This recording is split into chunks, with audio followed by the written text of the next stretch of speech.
What would you do if you had £4,300 a day to spend?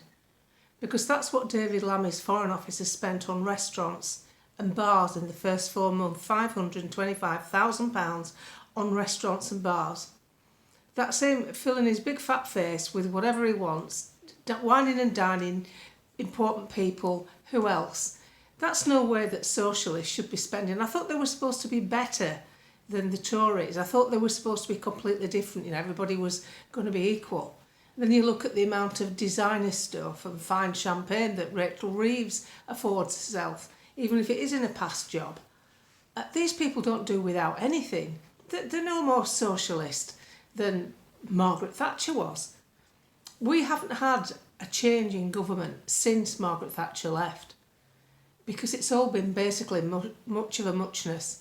Tony Blair rolled over, then it was a Gordon Brown, then a coalition, then Cameron, all pretty much of a muchness that have drained this country dry.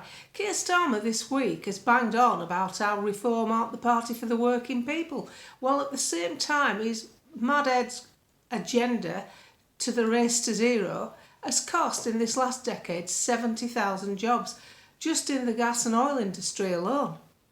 And yet they're saying that reform isn't for the working man.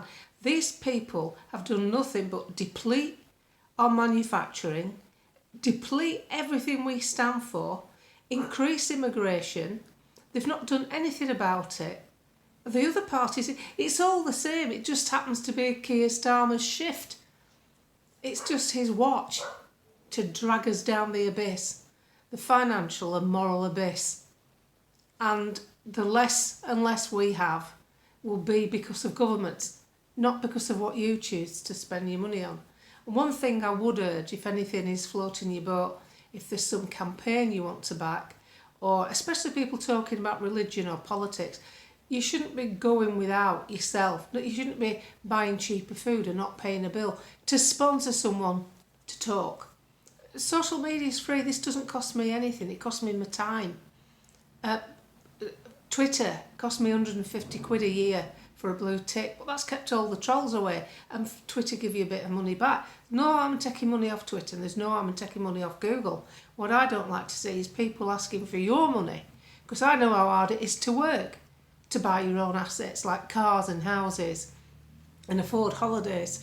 It's no easy feat, is it? And it's going to get tougher. It's going to get a lot tougher.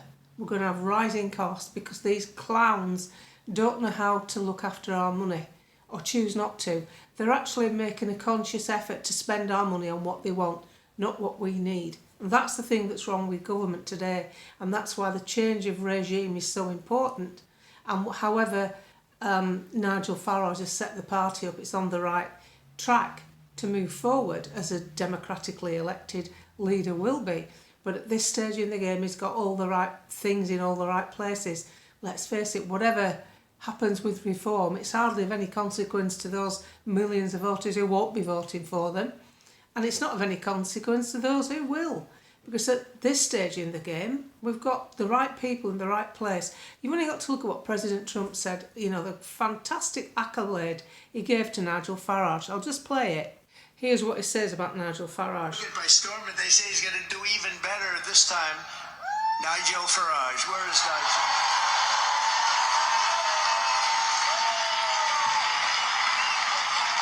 Thank you, Nigel.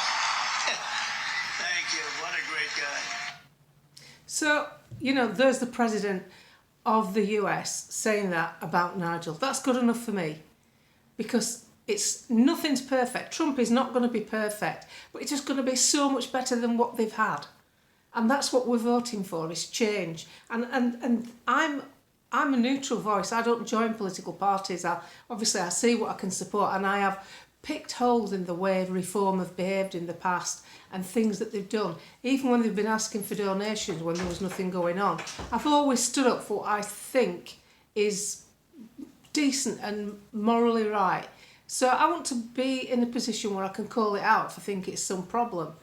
And I'm not going around looking to destroy anything. And as you know, I don't actually believe in this mantra of unite the right, because the right's already voted. And I think it's the middle ground. You've only got to look what's happened in the German elections. The AFD have been all over the news. They're a right-wing party. They're conservative. Right-wing is basically conservative. Alice Fielder is a fantastic politician. So is Christine Anderson. And they're against the EU, which is basically an autocratic state similar to the... its setup is similar to... Sorry about this. The Soviet Union. So they're bound to stand up against that. But they didn't win. They came second. 20%. It's a lot. But unfortunately, the Christian Democrats won. I find it odd how quickly they declared a victory. Normally, when they voted on a Sunday, you're into Monday before election results are announced, and boom, they announced it. And then they couldn't wait. I watched an interview on Channel 4. The leader of the Christian Democrats, which is Angela Merkel's party, couldn't wait to tell everyone how they were refusing point blank to do a coalition with AFD, Alice Fielder. How come? Why don't people recognise that actually the next biggest party was Alice Fielder? That's what the people want. Because politicians aren't interested in what the people want. They're interested in engineering an election so that even if they lose, they can tweak it round to getting what they want. And they'll probably do a coalition with the SDP, which is the Social Democrats, which is hard left. And unfortunately, a lot of the public, the younger end of the public, are completely brainwashed and don't understand that flooding your country with migrants, unskilled migrants, which is what's happened to the entire continent and Great Britain, is not going to work out well. Because not only that, even if they are quite decent people and they settle here, they're not earning any money. They usually bring dependents in multiple numbers where we might have 1 and 2 children. They're having 4 and 5. And these kids get family allowance until they're in out of full-time education. That's a massive strain on the government. But the government isn't bothered because these people come in and turn into their voters. So again, all the focus on is how they keep hold of the power, and they'll do that at our expense. They will do that at our expense. So I'm quite keen to get Nigel Farage and Reform Party into number 10. Even if he only does 50% of what he's said he'll do, I think we'll be 100% better off than what we are now. Because he's already said he'll backtrack on crazy heads, stupid promises, because the only people that seem to have a smile on their face with that is all the people that are getting the contracts for the solar panels and the wind farms. Unfortunately, that's why I say you should check out Ed's backers, just have a look at who they are. They've already decided that ULEZ is an unnecessary thing that's been thrust upon people in bigger cities. There's so many things that they're going to kick back on. The farming tax, well, it's not really a farming tax, it's inheritance tax. Small businesses are lumbered with it as well. So there's so many things they're going to kick back on. And people like Rupert Lowe, Defra can't pull the wool over his eyes. He's a farmer and he's a multi-millionaire farmer. So he obviously knows what he's doing. He wouldn't have made any money, would he? Even though it's a family business. And he's into other things. He's not anti-alternative energy. He's invested in alternative energy, but it shouldn't be forced upon us. That's the difference. They're forcing things that are extremely expensive, like heat pumps, solar panels, and electric vehicles, that the average man in the street can't afford. Electric vehicles at £40,000 to £70,000 is beyond most people's price range. They need to buy second hand. And second hand, you've only really got a few what they call hybrids, which I think are quite a good alternative because you've got the option to switch from electric to fuel. And the original fuels that we've got, which is petrol and diesel, until a date where it can change. Because when the national grid is telling you it's not going to be able to cope, and we've come close, we haven't even had a particularly cold winter, yet we've come close to power cuts. How can that even happen if everything that they're telling us is so good? So you've got to keep an eye on these characters all the time. Just keep watching how it unfolds, like you would a trader would watch the stock market. And as far as I'm concerned, the endorsement from President Trump is about as good as it gets. Now, I'm going to remember it this time. Don't forget to hit subscribe, it's free. And if you're really keen, tinkle that bell and you'll get a notification every time I come online. I try and do one a day, and I usually come on between sometime like 1 and 4, depending on how long it takes YouTube to upload it.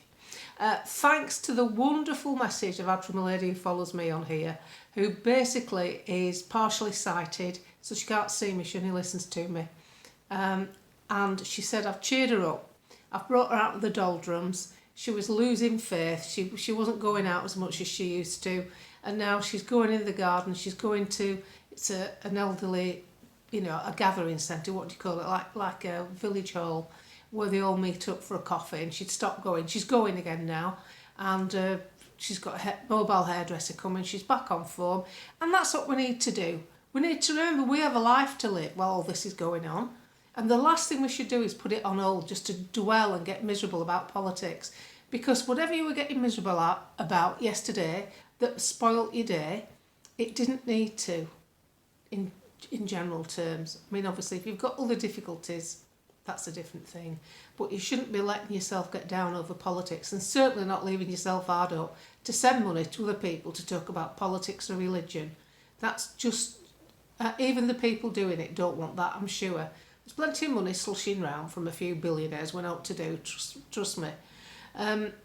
So the best thing to do, it's been a nice day today. I've been outside in my garden, been exercising, been with my dogs, a little bit of gardening, cup of tea outside, lunch outside. Brilliant. I haven't done anything fantastic. I haven't flown off to Mauritius. I've just done that. And it's been a really thoroughly enjoyable day.